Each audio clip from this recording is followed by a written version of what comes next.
नमस्कार। तो आज हम एक बहुत ही कमाल के DIY टूल की बात करने वाले हैं। एक ऐसा टूल जो आवाज की अनदेखी ताकत का इस्तेमाल करके दूरी नापता है। और ये एक ऐसी टेक्नोलॉजी है जो छोटे-छोटे प्रोजेक्ट्स को सस्टेनेबल डेवलपमेंट गोल 9 जैसे बड़े आइडियाज से जोड़ती है, जिसमें इंडस्ट्री, इनोवेशन और इंफ्रास्ट्रक्चर की बात होती है। तो चलिए, सबसे पहले एक सवाल। कभी सोचा है कि बिना किसी टेप या स्केल के दूरी कैसे नापी जा सकती है? मतलब, है कोई तरीका? ये जो छोटा सा डिवाइस है ना, ये इसी मुश्किल का एक बहुत ही शानदार जवाब है। तो सवाल यह है कि इस छोटे से जादूगर के अंदर आखिर है क्या? चलिए इसके मेन पार्ट्स को देखते हैं। और इनको समझने का सबसे अच्छा तरीका है इन्हें इस डिवाइस का दिमाग, इसकी आंखें, कान और इसकी आवाज मान लेना। तो सबसे पहले है आर्डुइनो उनो। ये है हमारे प्रोजेक्ट का दिमाग, सारा कैलकुलेशन यही संभालता है। फिर आता है HCSR04 सेंसर। इसे आप इसकी आंखें और कान समझ सकते हैं, जो आवाज की तरंगे भेजता भी है और सुनता भी है। और जो भी रिजल्ट आता है वो हमें कहाँ दिखेगा? वो दिखेगा इस 16:2 LCD स्क्रीन पर, जो इसकी आवाज है। और इन सबको आपस में कौन जोड़ता है? ये जंपर वायर्स, जो बिल्कुल नसों की तरह काम करती हैं। ओके, तो अब आते हैं सबसे मजेदार हिस्से पर, इसके पीछे की साइंस। आखिर ये काम करता कैसे है? सारा का सारा खेल असल में आवाज की ताकत का है। देखिए, पूरा प्रोसेस बस 4 सिंपल स्टेप्स का है, बिल्कुल वैसे ही जैसे चमगादड़, बैट्स इकोलोकेशन का इस्तेमाल करते हैं। सबसे पहले सेंसर एक आवाज भेजता है, फिर वो इंतजार करता है कि आवाज किसी चीज से टकराकर वापस आए। जैसे ही आवाज वापस आती है, आर्डुइनो फौरन हिसाब लगाता है कि इसमें टाइम कितना लगा, और बस जो भी दूरी निकली वो LCD पर सामने आ जाती है ना? एकदम सिंपल और कितना असरदार। अच्छा, अब जरा इसके पीछे की मैथ्स को भी देख लेते हैं। ये फॉर्मूला शायद देखने में थोड़ा डरावना लगे, पर सच में बहुत आसान है। देखिए, हम करते क्या हैं, हम बस ये पता लगाते हैं कि आवाज को किसी चीज तक जाने और वापस आने में कितना टाइम लगा, जिसे हम ड्यूरेशन कहते हैं। फिर इस टाइम को हम हवा में आवाज की स्पीड से मल्टीप्लाई कर देते हैं, जो कि करीब 0.034 सेंटीमीटर्स पर माइक्रोसेकंड होती है। अब क्योंकि ये तो आने जाने दोनों का टाइम है, हमें तो बस एक तरफ की दूरी चाहिए, तो हम रिजल्ट को 2 से डिवाइड कर देते हैं। बस इतने से सिंपल गणित से हमें एकदम सही दूरी मिल जाती है।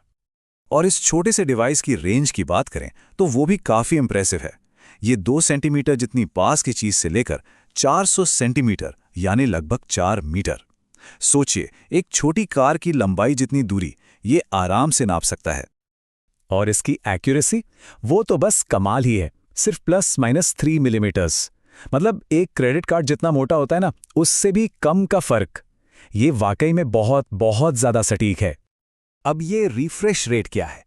इसका सीधा सा मतलब है कि ये डिवाइस हर 1 सेकंड में 2 बार दूरी को नाप के अपडेट करता है।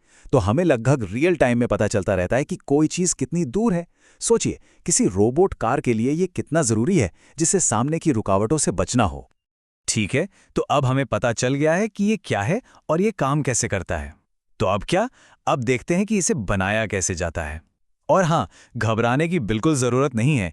ये दिखने में जितना मुश्किल लगता है, बनाने में उससे कहीं ज्यादा आसान है। तो ये रही इसकी वायरिंग की पूरी डिटेल। बस एक एक तार को देखकर आर्डुइनो के सही पिन से सेंसर और LCD में लगाना है।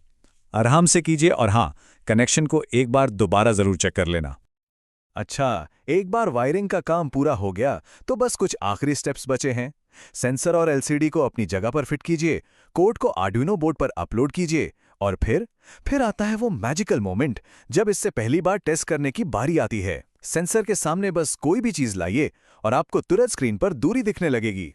चलिए, अब जरा इस छोटे से प्रोजेक्ट से हटकर इसकी बड़ी तस्वीर को देखते हैं। मतलब, इसके असल दुनिया में क्या क्या इस्तेमाल हो सकते हैं। क्योंकि ये सिर्फ एक मजेदार हॉबी प्रोजेक्ट नहीं है, ये उससे कहीं बढ़कर है। और जानते हैं कमाल की बात क्या है? ये छोटी सी टेक्नोलॉजी असल में यूनाइटेड नेशंस के सस्टेनेबल डेवलपमेंट गोल 9 को सपोर्ट करती है। कैसे? इसे इंडस्ट्रीज में ऑटोमेशन के लिए यूज किया जा सकता है। ये रोबोटिक्स और ड्रोन्स जैसी नई नई टेक्नोलॉजी की नींव है। और शायद सबसे जरूरी, ये स्टूडेंट्स को साइंस और टेक्नोलॉजी से जोड़ने का एक बहुत ही शानदार तरीका है। अटल टिंकरिंग लैब्स में डिजाइन थिंकिंग सिखाई जाती है, और ये प्रोजेक्ट उसका एक परफेक्ट एग्जाम्पल है। ये प्रोसेस शुरू होता है सहानुभूति से, यानी किसी की जरूरत को समझने से। फिर उस पर आइडियाज सोचे जाते हैं और आखिर में एक प्रोटोटाइप, एक वर्किंग मॉडल बनाया जाता है जो उस प्रॉब्लम को सॉल्व करता है। तो इस पूरी बातचीत को हम एक सवाल के साथ खत्म करते हैं। सोचिए, इस सिंपल सी लगने वाली टेक्नोलॉजी का अगला बड़ा इस्तेमाल क्या हो सकता है? आवाज़ की एक साधारण सी तरंग से और क्या-क्या नया बनाया जा सकता है? इसका जवाब किसी किताब में नहीं है, इसका जवाब हम सबकी अपनी कल्पना में है।